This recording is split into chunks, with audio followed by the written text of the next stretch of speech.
श्री विनय कुमार चौधरी महोदय, मैं सदन के नेता, हमारे अभिभावक, बिहार के मुख्यमंत्री आदरणीय श्री नीतीश कुमार जी के प्रति आभार प्रकट करता हूं कि जिनके आशीर्वाद की वजह से बेनीपुर की जनता ने मुझे जिताकर सदन में भेजा है। अभी मैं गृह विभाग के अनुदान के समर्थन में बोलने के लिए खड़ा हूं। आपने मौका दिया, इसके लिए आपके प्रति कृतज्ञता ज्ञापन करता हूं। अभी प्रतिपक्ष के नेता ने लंबी लंबी बातें कह करके वो बाहर चले गए हैं। उन्होंने governance, good governance and non governance की बात की है। उन्होंने 9 महीने से एक व्यक्ति के मंत्री होने की बात कही है। ये सारी बातें वे अपने शासनकाल के बातों को उन्होंने दोहरा करके गया है।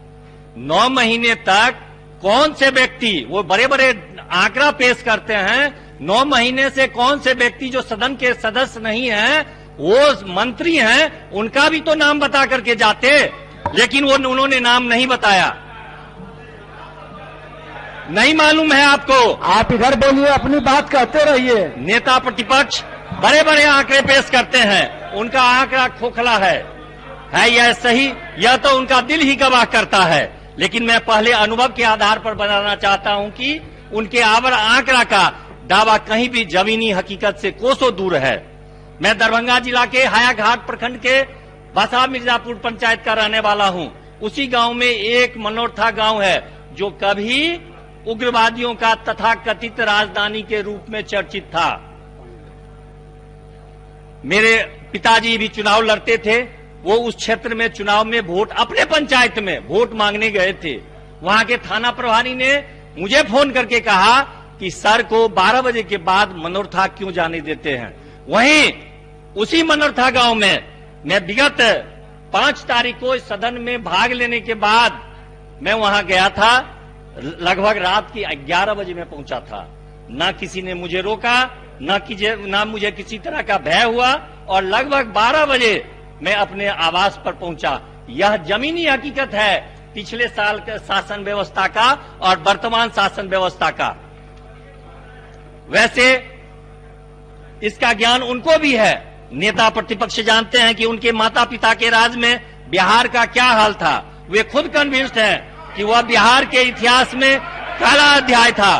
उनको भी जानकारी है कि बिहार ही क्या, पूरा नाम नहीं लिया गया है। पूरा विश्व जानता है कि बिहार उन दिनों लूट, फिरौती के लिए अपहरण, 5243 नरसंहार, 118 भ्रष्टाचार, साक्षात प्रमाण जेल में है का पर्याय बन गया था। आज भी जीएसटी लागू है और उस समय भी जीएसटी लागू था। उस समय के जीएसटी का अर्थ था गुंडा सर्विस टैक्स। तभी तो नेता प्रतिपक्ष ने 2020 के चुनाव से पहले अपने सारे प्रचार सामग्री से अपने नेता को, अपने माता पिता का फोटो तस्वीर से हटा दिया था।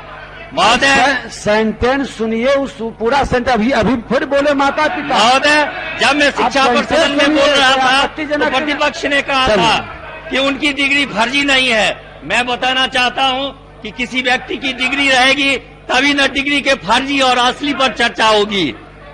जिंदगी में अध्यक्ष महोदय, माननीय चंद्रशेखर जी पुराने सदस्य हैं महोदय, और बार बार खड़े होकर के व्यवस्था पर खड़े हो जाते हैं महोदय।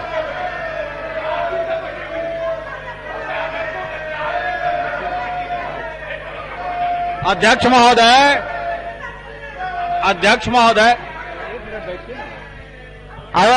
बैठ बोल रहे हैं। चंद्रशेखर जी महिला से बहस नहीं करेंगे। पुराने सदस्य हैं, बिहार सरकार में मंत्री भी रहे महोदय, और बार बार व्यवस्था को अव्यवस्था में बदलने के लिए खड़े हो जाते हैं महोदय। सदन में तो एक से एक कटु शब्दों का इस्तेमाल किया जाता है महोदय।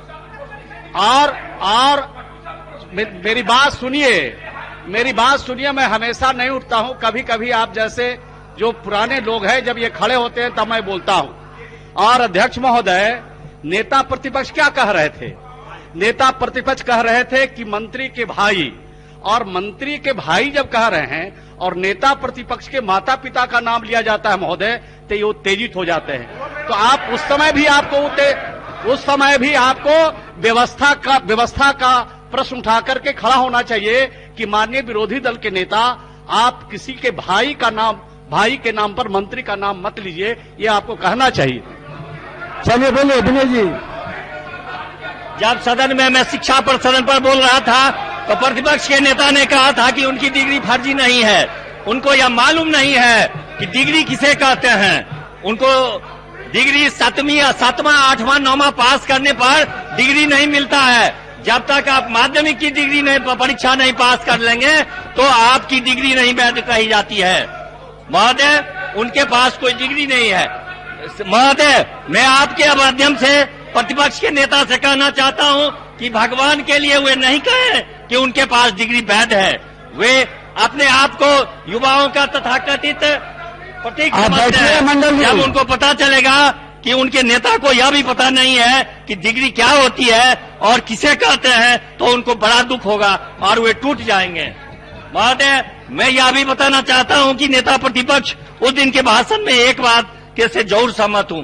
नेता प्रतिपक्ष ने कहा था कि उन्हें 2 पूर्व मुख्यमंत्रियों का पुत्र होने का सौभाग्य प्राप्त है, या 100% सती बात को कह रहे थे। लेकिन यहाँ पर दुर्भाग्य की बदौलत यह है कि 2 पूर्व मुख्यमंत्री के पुत्र होने के बाद भी आप मैट्रिक की परीक्षा नहीं पास कर सके। नेता प्रतिपक्ष तो बिना किसी शिक्षा और जनसेवा के अनुभव से ही सदन का सदस्य नहीं, उप मुख्यमंत्री बन गए। सही में ऐसा सौभाग्यशाली राज्य का शायद पूरे विश्व के किसी जनमत में नेता प्रतिपक्ष के अलावा कोई दूसरा नहीं होगा जिसे किसी अनुभव के आधार पर 27 साल के उम्र में उन्हें 2 मिनट बचा है, कंक्लूड करिए।